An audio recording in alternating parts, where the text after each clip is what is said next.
हम आज श्रील प्रभुपाद जी से विरचित भगवद गीता यथारूप में दूसरा अध्याय 11वां श्लोक से चर्चा करने की कोशिश कर रहे हैं। ये श्लोक आरंभ ऐसा होता है कि भगवान वाचा, भगवान कृष्ण ने बता रहे हैं। क्या बोल रहे हैं? अर्जुन से ये बता रहे कि हे अर्जुन, तुम बातें सो ऐसा कर रहे कि जो पंडित जैसा, लेकिन आपका जो कार्य जो कर रहे हैं, जैसा आप जो शोक नहीं करना चाहिए उसके लिए शोक करके ये स्थित कर रहे कि आप पंडित नहीं है। प्रज्ञावादांश भाषा, लेकिन बात ऐसे करे कि जो बहुत बड़ा पंडित है। और ये बता रहे कि जो सचमुच में पंडित हैं, उनका अर्थ क्या होता है? वो आत्मा और देह के अंतर जानते हैं। भगवान कौन है? शरीर क्या है? आत्मा क्या है? इसके बारे में ज्ञान प्राप्ति करते हैं। अगर इसे जानता है, उसे पंडित माना जाता है। नहीं तो वो पंडित नहीं माना जा सकता है। ये कृष्ण का तत्व है, कृष्ण तत्व। कृष्ण भावना का जो श्रील प्रभुपाद जी से प्रचारित किए हुए कृष्ण भावना संस्था जो है, ये सिखाने के लिए ही लगाया गया है। ये हमें व्यक्ति को ये सिखाने की कोशिश करता है कि हमारा स्थिति क्या है, शाश्वत स्थिति क्या है, जो जीवात्मा के स्वरूप सिद्धि हमारा क्या हो सकता है, अपना स्वरूप क्या है। जो ज्ञानी होते हैं, वो व्यक्ति जो जीवित हो या मृतक हो, किसी के ऊपर नहीं रोते।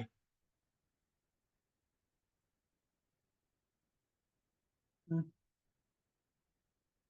लेकिन श्री प्रभुपाद जी ने कई बार बताते हैं, हम भी देख सकते हैं कि आधुनिक आधुनिक नागरिकता जो बताते हैं, आधुनिक जीवन शैली वैसा है कि पूरा अपना शरीर के आधार पे है।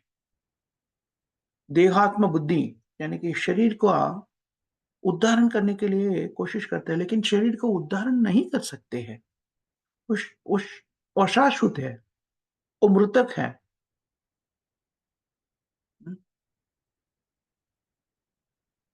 क्यों ऐसा कर रहे हैं? क्योंकि व्यक्ति अपने आप को शरीर से जोड़ते हैं, अपने आप को समझते हैं कि वो शरीर है। इसलिए शरीर से उत्पादन हुए उपाधियों को अपनाते हैं। कहीं अपने आप को समझते हैं मैं शरीर हूँ, और कोई समझते हैं मैं भारतीय हूँ, और कोई समझता है मैं अंग्रेजी हूँ, और कोई समझता है मैं अमेरिकन हूँ, मैं हिंदू हूँ, मुस्लिम हूँ, क्रिश्चियन हूँ, ब्राह्मण हूँ, क्षत्रिय हूँ, ये सब जो है, मैं काला हूँ, पीला हूँ, हुँ, ये जो भी है,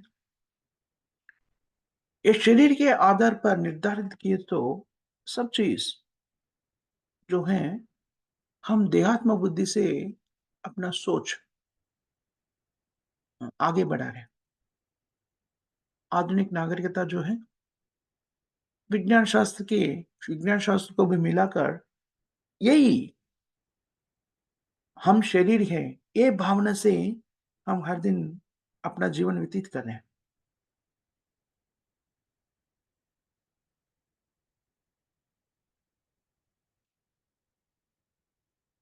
कई बार हम देखते हैं कि कहीं अ, यूनिवर्सिटियों में, विश्वविद्यालयों में कई बार ये बताते हैं कि ये एडवांस लर्निंग बहुत टेक्नोलॉजिकली एडवांस लर्निंग ऐसा बताते हैं। लेकिन जो भी विश्वविद्यालय में हम जाते हैं, कोई अध्ययन करने के लिए जाते हैं, ज्ञान को प्राप्ति करने के लिए वहाँ पर कोई जगह पर ये नहीं है कि ये नहीं बताते कि हम ये शरीर नहीं है, आत्मा है। हम कौन है इसके बारे में बताने वाला कोई भी नहीं है। और ये विश्वविद्यालय में अध्ययन करने से हमें और भी ऐसा स्थिति में नियुक्त कर देते कि हम अपने आप सोचने लगते कि हम ये शरीर ही हैं, शरीर का पोषण ही अंतिम लक्ष्य है। और ये बताते हैं कि आपने ये देश में जन्म लिया, ये आपका देश है। देश के लिए सोचना चाहिए, देश के लिए कुछ करना चाहिए। हाँ, इसके बारे में भी बताते हैं। लेकिन किसी को ये नहीं बताते कि तुम ये शरीर नहीं है, आत्मा है और शरीर और आत्मा के दोनों के बीच में क्या भेद है, इसके बारे में नहीं बताते। भगवान कौन है? यही स्थिति अर्जुन का भी है।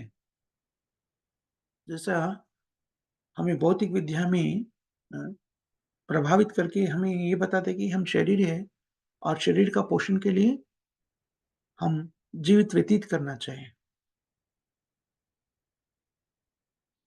यहाँ पर अर्जुन कुरुक्षेत्र रण में है, रणभूमि में है, युद्ध होने वाला है वहाँ पर। वो कैसा युद्ध है? महाभारत। महा मतलब बहुत बड़ा युद्ध, महाभारत। भगवद गीता जो बताया जा रहा है, हम अध्ययन करते हैं, महाभारत के कथा में, महाभारत के चारित्र, महाभारत की कथा में एक भाग है, क्योंकि भगवद गीता महाभारत युद्ध के रणभूमि में बताया गया है।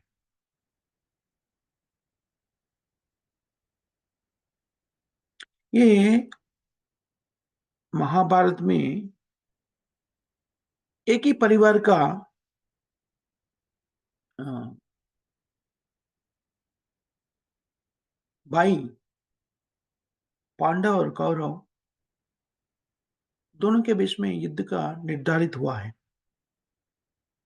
दोनों एक ही परिवार का है, कुरुवंश का। 5,000 साल पहले कुरु वंश ने भारत का राज्य पालन करता था। भारतवर्ष मतलब वो समय पर पूरा पृथ्वी था। हम जो बोलते हैं अभी, आज के दिन हम भारतवर्ष जो बोलते हैं, पूरा भारतवर्ष से बहुत छोटा-सा भाग था, भाग है। पहला भारतवर्ष का मतलब है पूरा पृथ्वी का पालन था। हुँ, भारतवर्ष मतलब वो ऐसा था, सालों पहले भारतवर्ष का नाम देने से पहले इसे इलाव्रत वर्ष कहे जाते थे, इलाव्रत। लेकिन वो इलाव्रत वर्ष को ऐसे एक महाजन राज्य पालन किया था, उनका नाम है भरत और उनके नाम से उसे भारतवर्ष कहा गया है। लेकिन ऐसे समय बीतने से लोग भारतवर्ष को कहीं विभाग करके ना छोटा-छोटा टुकड़ा कर दिया गया है। हमें अभी जो भारत भारत है, उसे हमें ये पता चलता है कि 10 कितना साल, शायद 70 साल पहले, राइट? 70 साल पहले भारत जोड़ के था, उसमें से एक टुकड़ा निकल गया, उसे पाकिस्तान कहते हैं हम अभी। और पाकिस्तान का भी विभाग हुआ था, विभाग हुआ है। हुँ, और बांग्लादेश कहा जाते हैं। वैसे ही पहला पूरा पृथ्वी पूरा भारतवर्ष कहा जाता था, कई कारणों की वजह से ये भिन्न हो गया है।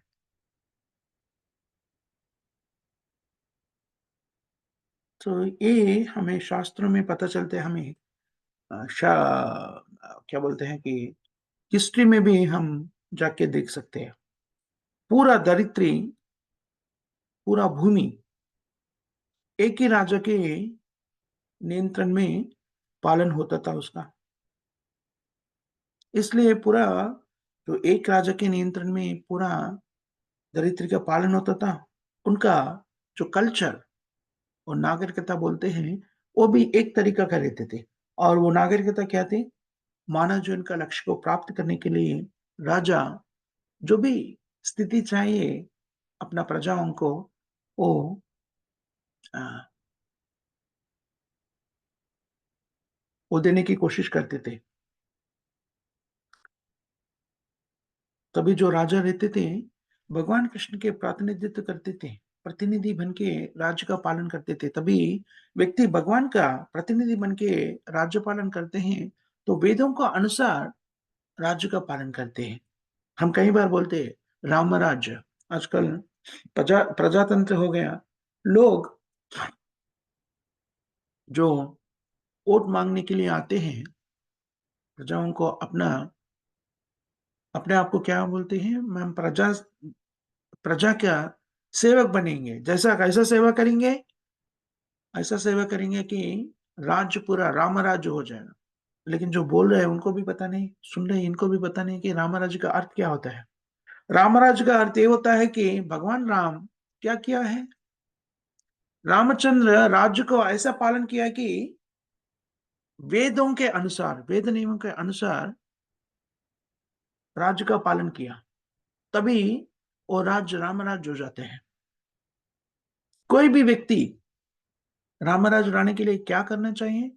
वेदों के अनुसार देश का पालन करना चाहिए। ये समझना बहुत ज़रूरी है।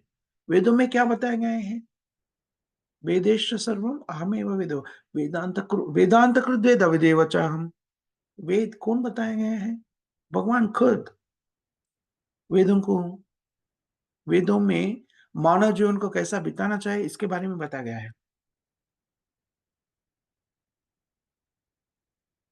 वो राष्ट्र में पूरा चरित्र को एक राजा पालन करते थे और वो राजा का नाम था तो 5000 पहले कुरुवंश था।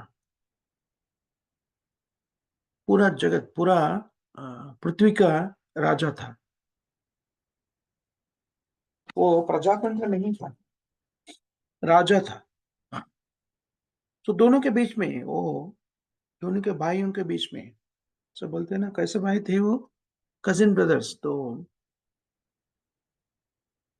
दोनों के बीच में युद्ध का निर्धारण हो गया। एक ही परिवार का है। वो स्थिति में भगवत गीता को बताया गया है। भगवत गीता युद्ध भूमि में बताया गया है।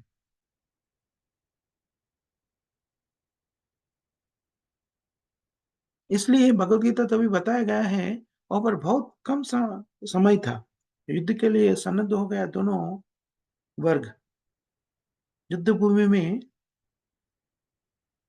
ये बताया गया और अर्जुन ने दोनों तरीक़े से दोनों तरफ के सैनिक को देखकर ये सोच रहा है कि ये सब तो मेरा परिवार का लोग है। क्योंकि ये जो युद्ध जो है परिवार का लोगों के बीच में हो रहा है, इसलिए वो कृपालु हो गया। इसलिए ये कृष्ण से ये बोल रहे कि हे प्रिय कृष्ण, मैं युद्ध नहीं करना चाहता हूँ। वो भी मेरा भाई ही है। वो चाहे तो राज्य का पालन करे। मैं राज्य के लिए मैं उनको वध नहीं कर सकता हूँ।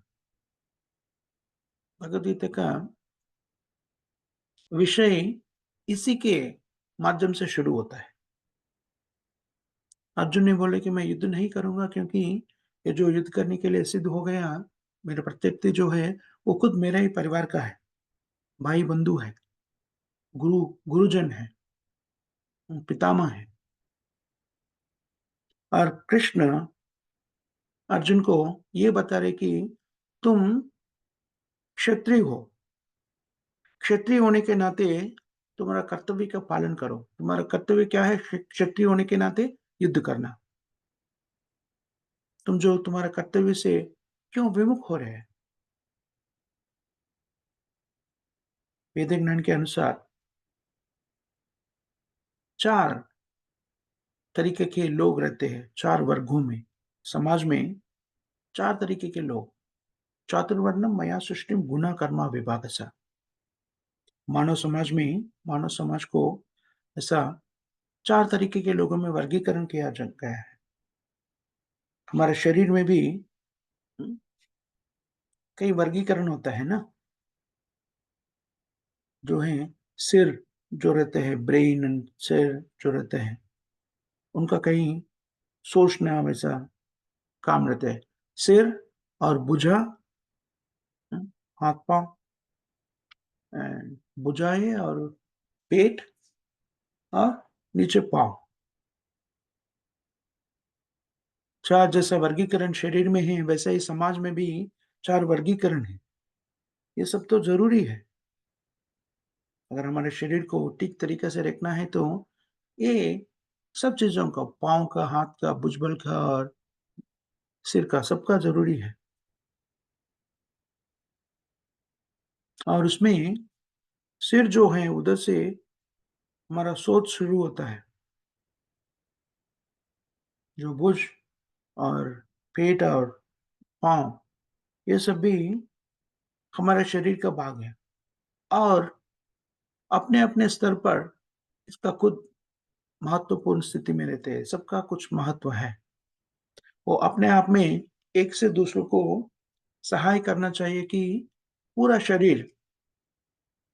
शरीर का आश्वासन हो।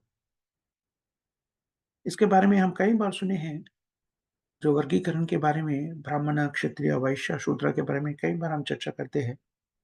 ये भौतिक रूप से किया गया ऐसा नहीं है, इसलिए उसे निर्मूलन करना भी अ, आवश्यक नहीं है और हो भी नहीं सकता। क्योंकि ये वर्गीकरण जो है ब्राह्मण, क्षत्रिय, वैश्य, शूद्र भगवान से किया गया है। लेकिन कौन से आधार पर किया गया है? चातुर्वर्ण्यम मया सृष्टिम गुना कर्मा विभागसा, उनके गुण और जो कार्य करते हैं, उनका लक्षण और कार्य करने का चीज़ पर उनको ब्राह्मण, क्षत्रिय, वैश्य, शूद्र बताया गया है। ये भौतिक रूप से किए गए सो नहीं है, ये भौतिक स्वाभाविक रूप से है। कोई समाज में भी ये 4 तरीके का वर्गीकरण हम देख सकते हैं, 4 तरीके का लोग रहते हैं।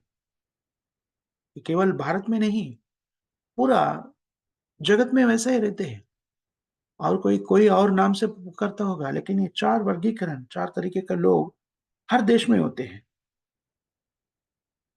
इसको अगर हम दूसरे तरीके से बोलने के मतलब है, शास्त्रों के परिभाषा में बोलना है तो जो क्लास का मैंने पहला वर्ग क्या है? वो बुद्धि कुशलता, बुद्धिमान लोग, इंटेलिजेंट क्लास। और दूसरा कौन है? जो पालक वर्ग, मतलब शक्ति का गुण रखते हैं अपने आप में, एडमिनिस्ट्रेटिव क्लास बोलते हैं, पॉलिटिशियंस। और तीसरा क्या है? जो व्यापार करने का उद्देश्य में रहते हैं और कोई व्यवसाय, व्यापार वो जो काम करते हैं उसे वैश्य कहा जाता है। और आखिरी तरीके का, जो ये सब तीनों वर्ग के लिए जो भी वो आदेश देते हैं, उनका काम करते हैं, उसका सेवा में नियुक्त होते हैं। जो बुद्धिमान नहीं है, हाँ, वो जो पालक वर्ग में नहीं है और कोई व्यापार भी नहीं करना चाहते हैं, ये तीनों वर्ग में नहीं आते, वो शूद्र, मतलब उसे सेवा में रहना चाहते हैं। अंग्रेजी में लेबर क्लास बोलते हैं ना, वही। कोई नाम से पुकारो, ये चारों वर्ग का लोग पूरा जगत में है। कोई भी देश में जाओ हम आप हमको दिखेगा। कई बार लोग बोलते हैं, ये ज्ञान नहीं होने के कारण वो बोलते हैं कि भारत में ऐसा वर्गीकरण है, वैसा नहीं करना चाहिए। लेकिन सब जगह पर ये वर्गीकरण है। आप लोग और कोई नाम से पुकारे, बस ये वर्गीकरण भौतिक रूप से व्यक्ति किया सो नहीं है, भगवान खुद इस स्थिति को स्थापित किया। और कौन से आधार पर? गुना कर्मा, व्यक्ति के लक्षण और कर्मा, कार्य के आधार पर ये चारों वर्गों में व्यक्ति को विभाजन किया गया है, समाज को विभाजन किया गया है। जैसे हमारे शरीर में भी 4 विभाग होते हैं, वैसे ही समाज में भी 4 विभाग हैं।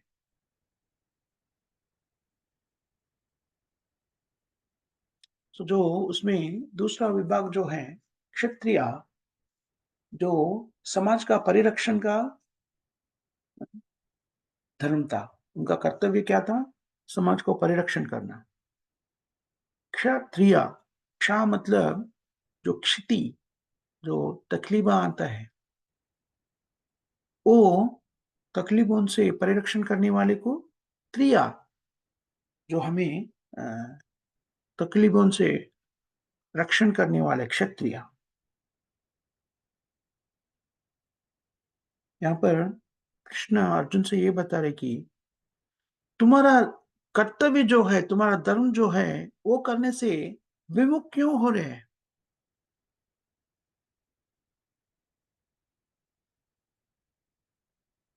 अगर आप सोच रहे हैं कि युद्ध करने के बाद तुम्हारा जो परिवार का व्यक्ति है, तुम्हारा भाई हो, तुम्हारा गुरु हो, तुम्हारा दूसरा बंधु हो, जो भी हो, युद्ध करने से वो मर जाएगा?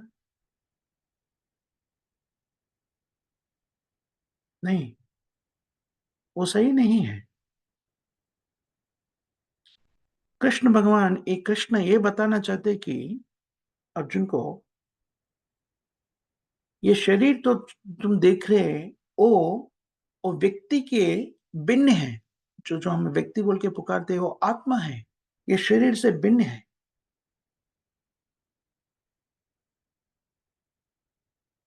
जैसे कि हम सब लोग व्यक्ति हैं, हम सब लोग। हम जो हैं, हमारा वस्त्र से भिन्न है। हम वस्त्र नहीं हैं। जो हम पहनते हैं वस्त्र, वो वस्त्र हम नहीं हैं। वैसे ही ये जो शरीर है, वो हम नहीं हैं। हम आत्मा हैं। आत्मा जो है, वो शरीर से भिन्न है। दो तरीके का शरीर होते हैं आत्मा के ऊपर। हम आगे आगे इसके बारे में बहुत विश्लेषणात्मक अध्ययन भी करते हैं। कृष्ण भगवान इसके बारे में बताते हैं। जो हम जो है वो आत्मा है। आत्मा, पहला शरीर क्या होता है? सूक्ष्म शरीर। और उसके ऊपर जो होता है स्थूल शरीर। स्थूल शरीर जो है, हम ऊपर से हम देख रहे हैं। और उसके अंदर क्या है? सूक्ष्म शरीर। भूमि, रापो, अनलो, वायु, ये 5 चीज़ों से भूमि मतलब भूमि, भूमि, रापो, अनिल, वायु, अ अ, क्या बोलते हैं? Earth, water, fire, air and ether, ये बताते हैं। भूमि, अग्नि, वायु, जल और आकाश, ये 5 चीज़ों से बना हुआ है शरीर है। स्थूल शरीर कहा जाता है। उसके अंदर क्या है? भूमि, रापो, अनिल, वायु, किम मनि बुद्धिरेव च। सूक्ष्म शरीर मन, बुद्धि और अहंकार, ये तीनों से बना हुआ सूक्ष्म शरीर है। भगवद गीता का तत्व यही बताते हैं। लेकिन साधारण लोग इसको समझ नहीं पाते हैं। अपने आप को साधारण स्थिति में व्यक्ति अपने आप को शरीर से अपने आप को शरीर मानते हैं। ये जो स्थिति है, वो सही नहीं है। शास्त्रों में ये बताया गया है। ईर्ष्यात्म बुद्धि कुनपे त्रिधातुके स्वधि कलात्रिदिषु भौम इज्जेदिहि यत्तीर्थ बुद्धि सलीलेन कच्यते।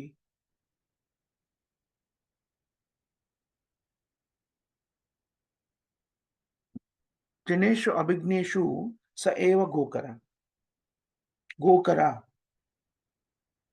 गो के मतलब है गाय, और गो करा का मतलब है अ,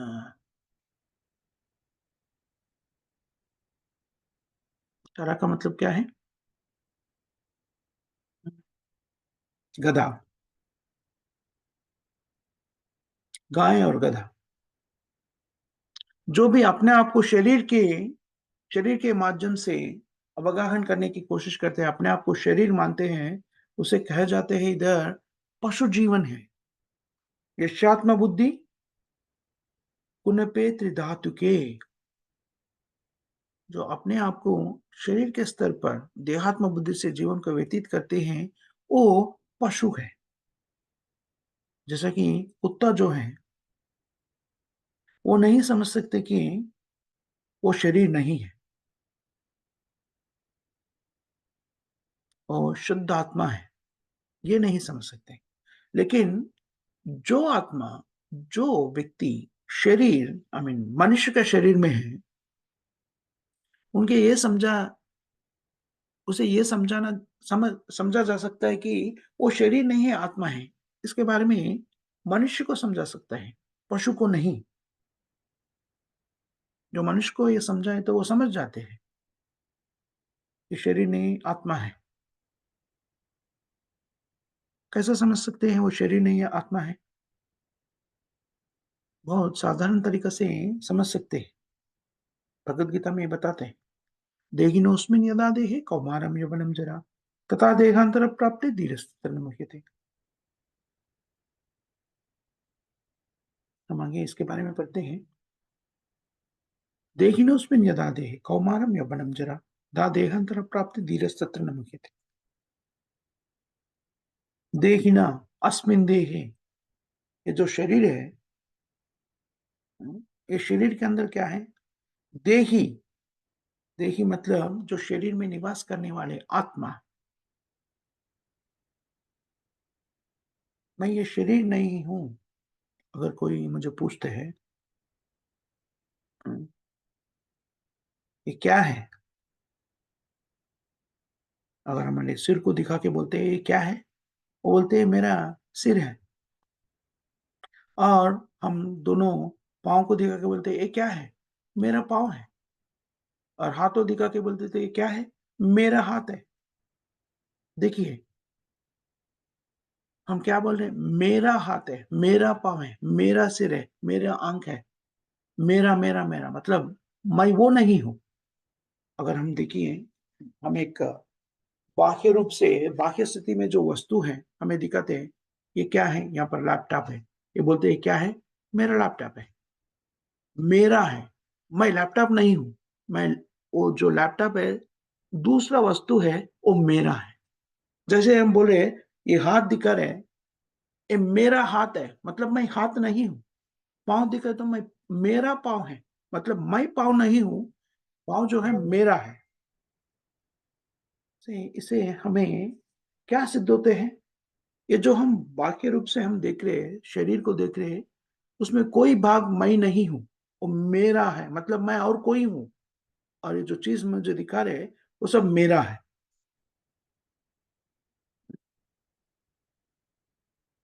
मैं ही बोलता हूँ, मैं बोलता हूँ सहज सहज रूप से बोलता हूँ, क्योंकि मेरा पाँव है, पाँव मैं ही नहीं हूँ, हाथ मैं ही नहीं हूँ, मेरा हाथ है, सिर मैं नहीं हूँ, सिर मेरा है। अगर हम विश्लेषणात्मक रूप से हमें इसे समझने की कोशिश करते हैं, तो मैं सिर नहीं हूँ, हाथ नहीं हूँ, पाँव नहीं हूँ, आँख नहीं हूँ, उँगली नहीं हूँ। ये मैं, मेरा किधर से आ रहा है? हुँ? इसके बारे में हम नहीं जानते। हम ये बोलते हैं मैं, मेरा, लेकिन वो मैं कौन हूँ? नहीं जानना ही अज्ञान कहा जाता है। तो पूरा जगत अपने आप को ना ये शरीर के स्तर पर स्वीकार करके अपना सब कार्य शरीर के आधार पर करे।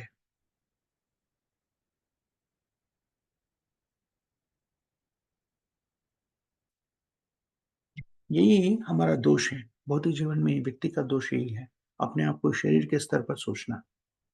में भी श्रील प्रभुपाद जी ने कई बार बताते हैं, ये शरीर तो मृतक है, कभी ना कभी इस शरीर को त्याग करना ही चाहिए। उसके लिए ज़्यादा ज्ञान का भी प्राप्ति का ज़रूरत नहीं है। हम देख रहे हैं, हमारा खुद का अनुभव में हम देखते हैं। हाँ, हमारा पिताजी चले गए। अगर पिता का शरीर जो है वो मृतक है, अभी मृत्यु हो गया उनका, तो हम बोलते कि वो चले गए हैं और रोते हैं। कौन चले गया है? शरीर तो यहीं पर है। किसके बारे में हम बात कर रहे हैं? चले गए हैं। अगर हम बोलते हैं कि ऐसा क्यों बोल रहे हैं? अगर शव को वहाँ पर रख दिया गया है, हम बोलते कि ऐसा क्यों बोल रहे हैं? आपका पिताजी तो यहीं पर है, क्यों रो रहे हैं आप? नहीं, नहीं, वो बोलते कि वो उनका शरीर है, देखिए उनका शरीर है, वो चले गया।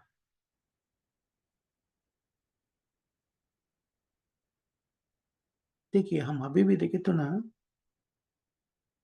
जो हम देख रहे हैं, एक को दूसरे देख रहे हैं, हम शरीर को देख रहे हैं। कोई भी व्यक्ति जो है हमारे अंदर, वो व्यक्ति को कोई नहीं देख रहा है, देख भी नहीं सकते हैं।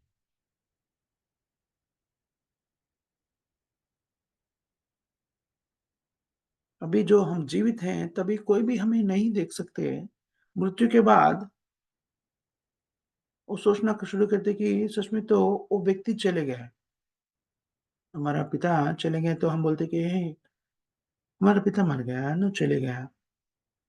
वो जो हम देख रहे हो उनका शरीर है। मतलब हमारा बुद्धि तभी विकास होते है कि तभी मृत्यु के बाद। तभी जीवित है, हम अज्ञान में रहते हैं। ये आधुनिक ज्ञान, आधुनिक विज्ञान।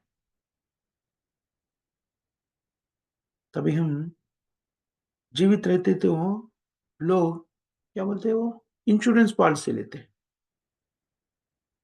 कुछ पैसे मिलते हैं। कभी मिलते हैं इंश्योरेंस पॉलिसी में, लाइफ इंश्योरेंस पॉलिसी में?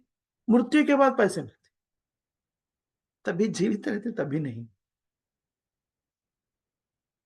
हुँ, जैसे कि हम तब तक जीवित हैं, अपने आप को शरीर मानते हुए वैसी तरीक़ा से व्यतीत करते हैं, तभी तक मेरा पिता जीवित हैं, जो भाई, पिता, माता या बंधु जो जीवित है, तभी तक हम समझते हैं कि वो शरीर है।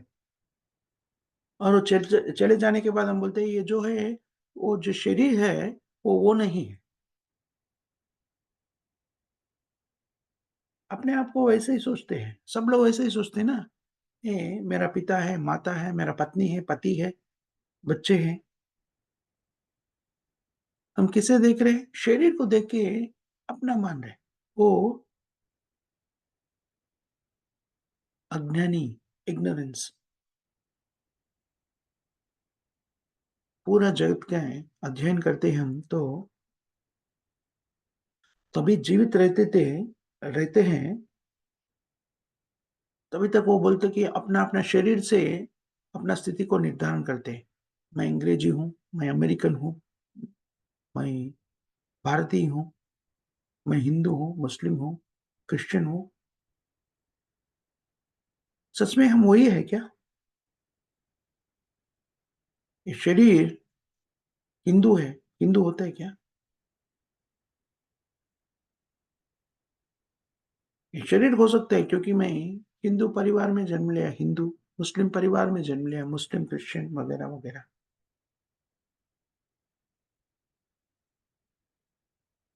यादृच्छिक रूप से ये शरीर जो हिंदू समाज माना जाता है, उसमें ही उत्पन्न हुआ और किसी का शरीर मुस्लिम परिवार माना जाता है, उसमें उत्पन्न हुआ और किसी का और कुछ न दूसरा जगह पर, किसी का भारत में ही उत्पन्न हुआ, किसी का अमेरिका में उत्पन्न हुआ, किसी का और कई जगह पर उत्पन्न हो गया। बस इसीलिए हम बोलते हैं कि हम भारतीय हैं, हम अंग्रेज़ी हैं, हम अमेरिकन हैं, हम ब्रिटिशर हैं, रशियन हैं, यूरोपियन हैं, मैं ये हूँ, वो हूँ। लेकिन ये शरीर मृतक हो जाते हैं, वो समय पर हम बोलते हैं कि वो व्यक्ति चले गया। जो शरीर तो वहीं पर रहते हैं, तभी हम सोचते हैं कि जो शरीर के अंदर थे, वो व्यक्ति चले गए। देखिए, समझने की कोशिश करिए, हम कितना अज्ञान के स्थिति में अपना जीवन व्यतीत करते हैं। हम सब वैसे ही हैं। इसलिए भगवान के बारे में, हमारी स्थिति के बारे में समझने का ज्ञान को ज्ञान को देना बहुत ज़रूरी है। हम तभी तक ये अज्ञान में रहते हैं, अपने आप को शरीर के माध्यम से सोचते हैं, देहात्म बुद्धि से रहते हैं। ये जो भौतिक जीवन में कई संघर्षों का सामना करना पड़ता है। व्यक्ति से अ, झगड़ते हैं और परिवार के अंदर झगड़ा होते हैं और समाज के अंदर झगड़ा होते हैं, देशों के बीच में झगड़ा होते हैं। ये सब क्यों हो रहे हैं? वो युद्ध वगैरह क्यों हो रहे हैं? कई लोग अपने धर्म के बारे में युद्ध करते हैं, मैं हिंदू हूँ या मुस्लिम हूँ या क्रिश्चियन हूँ। देखिए, सब जो हम व्यतीत कर रहे हैं, मैं भारतीय हूँ, मैं अमेरिकन हूँ, मैं हिंदू हूँ, मुस्लिम हूँ, डॉक्टर हूँ, इंजीनियर, ये सब जो है, वो सब व्यक्तिकरण किधर से आ रहे हैं? अपने आप को देह मानकर, अपने आप को शरीर मानकर जो हम सोचते हैं, इसी से उत्पन्न हो रहे हैं। ये पूरा उत्पन्नता किधर से आ रहे हैं? अज्ञान की वजह से आ रहे हैं। सच में बोले तो मैं शरीर नहीं हूँ। शास्त्र इसीलिए कहते हैं, यस्यात्म बुद्धि कुन्नपे त्रिधातुके, आत्मबुद्धि कुन्नपे। ये जो शरीर है, किससे बना हुआ है? रक्त, मांस, हड्डियां, त्रिधातु का। धातु का मतलब भौतिक वस्तु। अकॉर्डिंग टू आयुर्वेद के अनुसार कपा, पित्ता, वायु, ये तीनों भौतिक मूलकों से ये शरीर बना हुआ है। इस शरीर का स्थिति ये तीनों से मिलित होते हैं। तो इसलिए हमें समझना चाहिए कि जो मैं बोलता हूँ, वो मैं जो हूँ, वो आत्मा है। और जो आत्मा है और भगवान कृष्ण के अंश है, मैं आत्मा हूँ, अहम ब्रह्मास्मि, मैं ये शरीर नहीं हूँ, आत्मा हूँ। ये वेद ज्ञान है। ये हमें समझने की कोशिश करना चाहिए, सोचना चाहिए, हम ये भौतिक जगत के नहीं हैं। आप सब लोग, हम सब लोग आध्यात्मिक जगत के हैं। हम सब लोग भगवान कृष्ण के अंश हैं। ममेवांशे जीवभूते, ममेवांशे जीवलोके जीवभूते सनातन।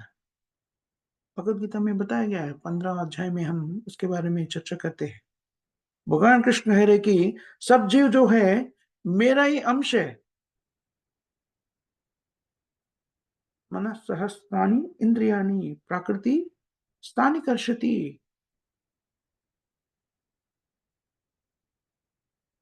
हम तभी तक ये सोचते हैं कि अपने आप को ये शरीर की मानते हैं, तभी तक हम कई तरीके के संघर्ष में रहते हैं।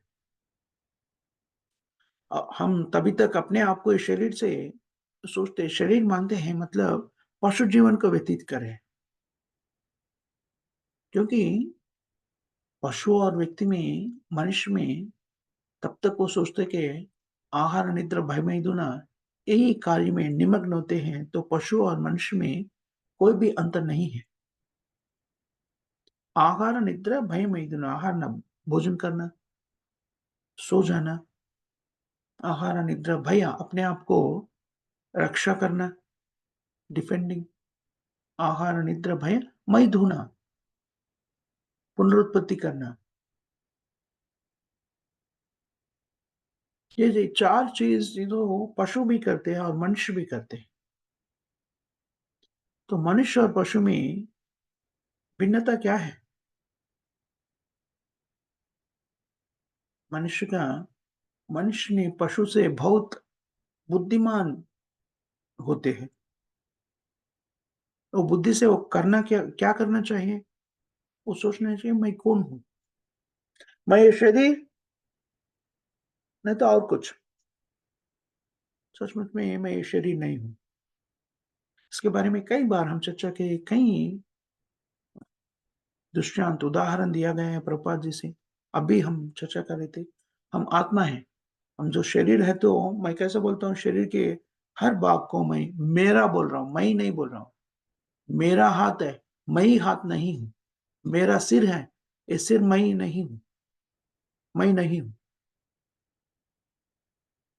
लेकिन सब लोग हम सब लोग वैसा स्थिति में हैं, अपने आप को शरीर के स्तर पर जानते हैं और ये शरीर के आधार पर ही अपना कार्य करने में नियुक्त है।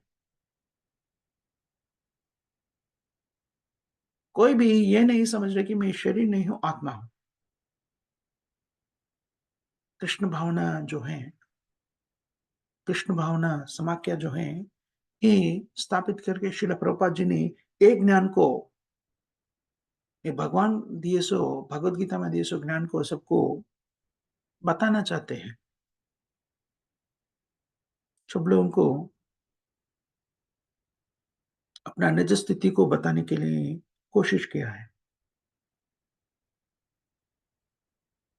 श्रील प्रभुपाद जी ने सब मनुष्य को एक ज्ञान देने की कोशिश किया है। क्योंकि सचमुच में श्रील प्रभुपाद जी ने ये समझते हैं, विशुद्ध भक्त होने के नाते और ज्ञानी भी होने के नाते, विशुद्ध भक्त के मतलब है वो ज्ञानी होता है। तो ज्ञान से भक्त बनते हैं। ज्ञान का मतलब क्या है? मैं शरीर नहीं हूँ, आत्मा हूँ।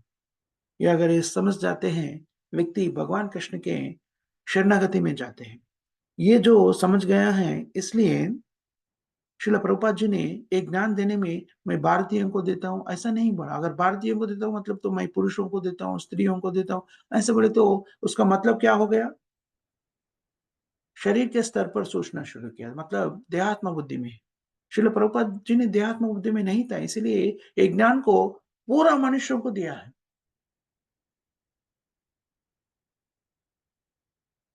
ये ये केवल भारतीयों को नहीं, कोई अंग्रेजों को नहीं, सब लोगों को, और केवल पुरुष को नहीं, केवल स्त्री को नहीं, सब लोगों को ये ज्ञान देने की कोशिश किया है। क्योंकि प्रभुपाद जी ने सचमुच ये जानते हैं कि हम ये शरीर नहीं है, आत्मा है। तो जो शरीर हम देखते हैं, ऐसा वो वस्त्र जैसा है।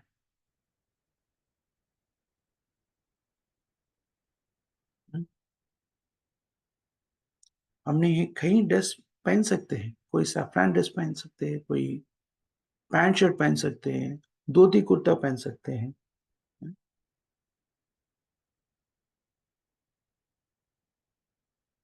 लेकिन हम सब तो मनुष्य हैं। वैसे ही हम जो भी शरीर धारण करते हैं, लेकिन सब जीव हैं।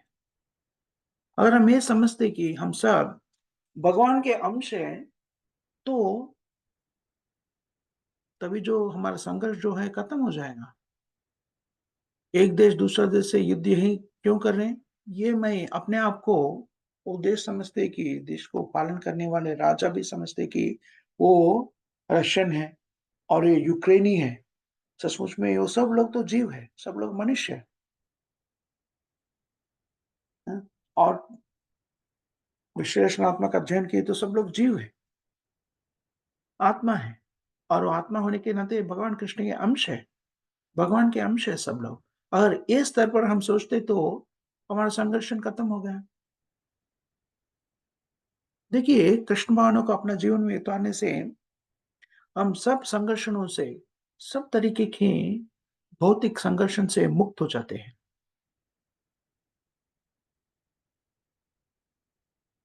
अगर ये सच्चाई को हम नहीं समझ सकते तो हम अपने आप को शरीर के स्तर पर सोचते तो हमारे में और जंतु में, पशु में कोई फ़र्क नहीं।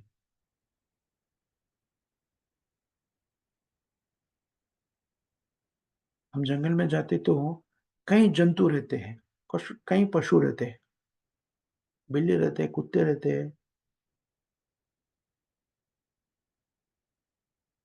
कई तरीके के पशु रहते हैं। What do you call it as tigers and lions and all those things, right? वो अपने आप में झगड़ा करते रहते हैं, अपने आप में युद्ध करते, संघर्षण करते रहते हैं। अगर हमारा जीवन में, हमारा समाज में शांति स्थापना करने की कोशिश करते हैं, तो हमें ये समझना चाहिए, शांति तभी हमें मिलते हैं, तब हम समझते हैं हम कौन हैं। ये कृष्ण भावना ने बताते हैं। कृष्ण भावना समाख्या से जो श्रील प्रभुपाद जी ने स्थापित किए गए हैं, वो भगवद गीता के ज्ञान को हमें देकर हमें ये बताते कि हम सब ये शरीर नहीं आत्मा है।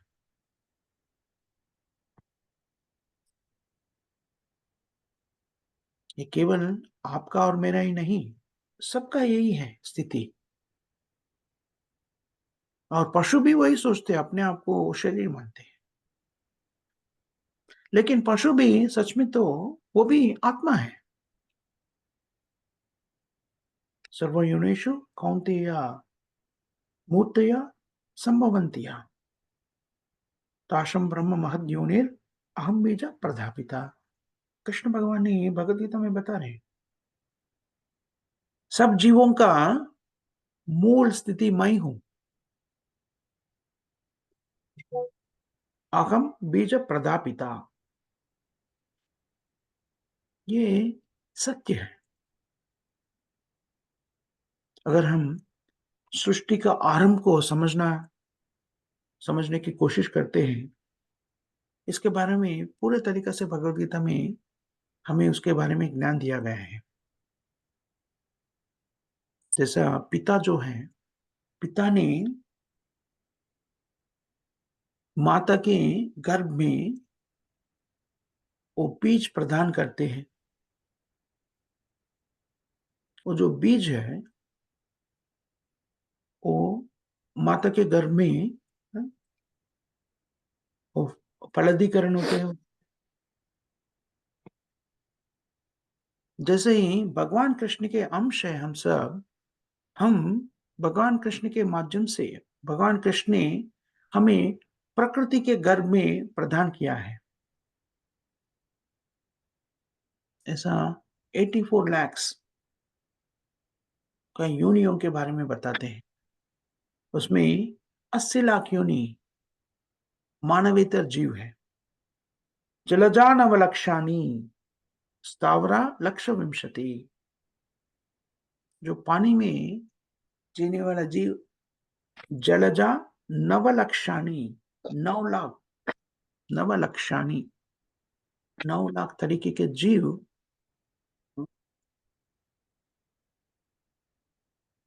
पानी के अंदर जीते हैं। स्थावरा लक्ष्य वंशति, 1 लाख तरीके के जीव स्थावरा, वो हिल नहीं सकते, जैसा वृक्ष है, कई तरीके का वृक्ष है। उसको पूरा लिस्ट हमें पद्म पुराण में मिलते हैं। तो हमारा स्थिति वैसा है कि पूरा अपना जो आधुनिक नागरिकता जो है, वो अपने आप को शरीर के माध्यम से सोचकर आगे बढ़ने की कोशिश कर रहे हैं। सचमुच में वो सही नहीं है, हम शरीर नहीं हैं। इसलिए अगर हम ये समझते कि हम शरीर नहीं है, आत्मा है, तो हमें क्या करना चाहिए, इसके बारे में सोचना चाहिए। ये भगवद गीता में बताया गया है। हमारा पूरा संघर्षण का कारण एक ही है, हम अपने आप को शरीर के माध्यम से सोचते हैं। अगर हम अपने आप को शरीर से माध्यम से सोचते हैं, देहात्म बुद्धि से रहते, तो सब संघर्षण का स्थिति यहीं से उत्पन्न होता है। अपने आप को शरीर के माध्यम से सोचने से ये उत्पन्न होते हैं। हमें क्या करना चाहिए? भगवद गीता का अध्ययन करके ये समझना चाहिए कि हमारा कर्तव्य क्या है। हमारा कर्तव्य क्या है? या जैसा कि अर्जुन को कृष्ण ने बता रहे हैं, वो क्षत्रिय होने के नाते उनका कर्तव्य है युद्ध में स्थिर होना। जैसा तभी हमारा अपने आप को वैसा स्थिति में हम सोचते कि हम कौन हैं, अपने शरीर के स्तर पर सोचते कि मैं ब्राह्मण हूँ, क्षत्रिय हूँ, वैश्य हूँ, शूद्र हूँ, इंडियन हूँ, अमेरिकन हूँ, रशियन हूँ, ऐसा सोचते तो अपना जो कर्तव्य का निर्देशन हो जाते हैं। ब्राह्मण को क्या करना है वो कर्तव्य है, गुण गुण के अनुसार क्या-क्या करना है और क्षत्रिय को क्या करना है। ऐसे ही हम सोचते हैं कि हम एक शरीर ही नहीं हैं, हम आत्मा हैं, तो आत्मा के स्तर पर हमारा कर्तव्य क्या है? ये बताया जाता है शास्त्रों में जीवेर स्वरूपे कृष्ण नित्यानंद। ये बताया जाता है कि हम आत्मा के स्तर पर हमारा एकमात्र कर्तव्य ये होता है कि भगवान कृष्ण के शरणागति में, भगवान कृष्ण की सेवा में रहना। जीवेर स्वरूपे नित्य कृष्णा, शाश्वत स्थिति में हम भगवान कृष्ण का सेवा में स्थित होना ही हमारा एकमात्र लक्ष्य होना चाहिए, वही हमारा कर्तव्य है। और भगवान कृष्ण की सेवा में कैसा स्थित हो सकते हैं, ये भगवत गीता में बताया गया है। सर्वधर्मान् परित्यज्य मामेकं शरणं व्रज, अहं सर्व पापेभ्यो मोक्षयिष्यामि। भगवान कृष्ण इसके बारे में भगवत गीता में हमें समझाते हैं, बताते हैं। आत्मा के होने के नाते हमें क्या करना चाहिए? भगवान कृष्ण के सेवा में उपस्थित होना चाहिए। भगवान कृष्ण का सेवा कैसा कर सकते हैं? जो हम कलयुग में जो स्थिति में हैं, भगवान कृष्ण का सेवा करने का एकमात्र माध्यम है भगवान कृष्ण नाम को जाप करना। हरे कृष्णा, कृष्ण कृष्ण हरे हरे, हरे राम, राम राम हरे हरे। हरे नाम को जाप करना ही एकमात्र यज्ञ है, कलयुग का यज्ञ है। हरे नाम हरे नामैव केवलम, कलौ नास्तेव गतिरन्यथा। कलयुग में करने वाला एकमात्र यज्ञ है कृष्ण नाम का जाप करना। हरे कृष्ण, कृष्ण कृष्ण हरे हरे, हरे राम, राम राम हरे हरे। ये अत्युत्तम स्थिति का यज्ञ है और कोई यज्ञ निर्देशित नहीं है कलयुग में, लेकिन हरि नाम को जाप करना ही निर्देशित यज्ञ है। इसलिए ये बात समझाने के लिए श्रील प्रभुपाद जी ने कृष्ण भावना संस्था को व्यवस्थापित किया है और भगवत गीता का संदेश को अपना जीवन में उतारने के लिए श्रील प्रभुपाद जी ने नियमों के रूप में हमें बताया गया कि 4 नियम को पालन करने से हम भगवत गीता का आदेश, भगवान कृष्ण का आदेश को पालन कर सकते हैं। वो 4 नियम क्या हैं? हर दिन कम से कम 16 माला हरे कृष्ण महामंत्र का जाप करना है। एक माला का मतलब है 108 बार हरे कृष्ण महामंत्र को जाप करना। हरे कृष्ण, कृष्ण कृष्ण हरे हरे, हरे राम, राम राम हरे हरे। ये मंत्र का जाप किया तो एक बार हुआ। ऐसा 108 बार किए तो एक माला हो जाता है। ऐसा 16 माला करना चाहिए कम से कम। और हम जो भी खाते हैं भगवान कृष्ण को अर्पण किए सो भोग को प्रसाद के रूप में स्वीकार करना चाहिए और कुछ नहीं करना। जो भी हम खाते हैं भगवान कृष्ण को अर्पण किए सो प्रसाद ही होना चाहिए और भक्तों के सांगत्य में रहना चाहिए। अभक्तों के सांगत्य में रहे तो क्या होता है? भौतिक जीवन को अपनाते हैं। अगर भक्तों के सांगत्य में रहने से क्या होते हैं? हम भगवान के बारे में सोचना शुरू करते हैं, भगवान के बारे में बात करते हैं, भगवान की सेवा में स्थित हो जाते हैं। इसलिए भक्तों के सांगत्य में रहना है और हर दिन भगवत गीता भगवान के लीलाओं को श्रवण करना चाहिए, नहीं तो अध्ययन करना चाहिए, चर्चा करना चाहिए। इससे क्या होता है? हमारा अ, भाव जो होते हैं, वो भावना पूरा कृष्ण भावना में स्थिर हो जाता है और मन पूरा भगवान के बारे में सोचने में नियुक्त हो जाते हैं। यही हमारा भौतिक जीवन से मुक्ति पाने का मार्ग है। भगवान श्री कृष्ण के मन मना भाव मत भक्तो मज्जे जी माम नमस्कार। अगर भगवान कृष्ण के बारे में हम सोचते हैं, मन को भगवान कृष्ण के अ, चरण कमलों में स्थिर करते हैं, तो हमारा उद्धार हो सकता है। और उद्धार करने के लिए और कई कई कष्ट उठाने का ज़रूरत नहीं, हम जहाँ पर हैं, वहाँ पर रह सकते हैं। अगर आप गृहिणी हो तो अ, वही जीवन व्यतीत कर सकते हैं और कोई छात्र हो तो विद्याभ्यास कर रहे तो वही जीवन व्यतीत कर सकते हैं और कहीं काम कर रहे तो वो काम कर सकते हैं। लेकिन अपना जीवन शैली में थोड़ा-सा परिवर्तन लाना चाहिए। अगर हम ये 4 नियमों को पालन नहीं कर रहे आजकल, अभी से पहले, आज से हम शुरू कर सकते हैं। भगवान का नाम को जप करना, भगवान को अर्पण किए सो भोग को ही प्रसाद के रूप में स्वीकार करना और भक्तों के सांगत्य में रहना और चौथा क्या है?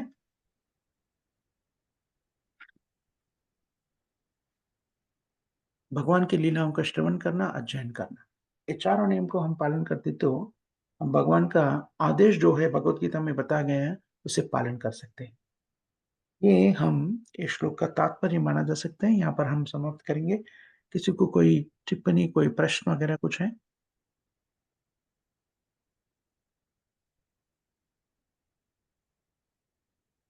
किसी को कोई प्रश्न वगैरह नहीं तो यहाँ पर हम समाप्त करेंगे।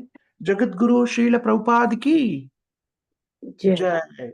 हरिनाम संकीर्तन की जय जय रामाचार्य हरिदास ठाकुर की जय सामूहिक जय भक्त वृंद की जय जय श्रीमद भागवतम की जय जय। माता जी से प्रभु जी श्रील प्रभुपाद जी की उनसे चर्चा करने के मौका दिया आप सब लोग बहुत बहुत धन्यवाद। हरे कृष्णा। हरे हरे कृष्ण। कृष्णा प्रभु जी हरे धन्यवाद। कृष्ण। प्रणाम जी। हरि बोल। हम्म।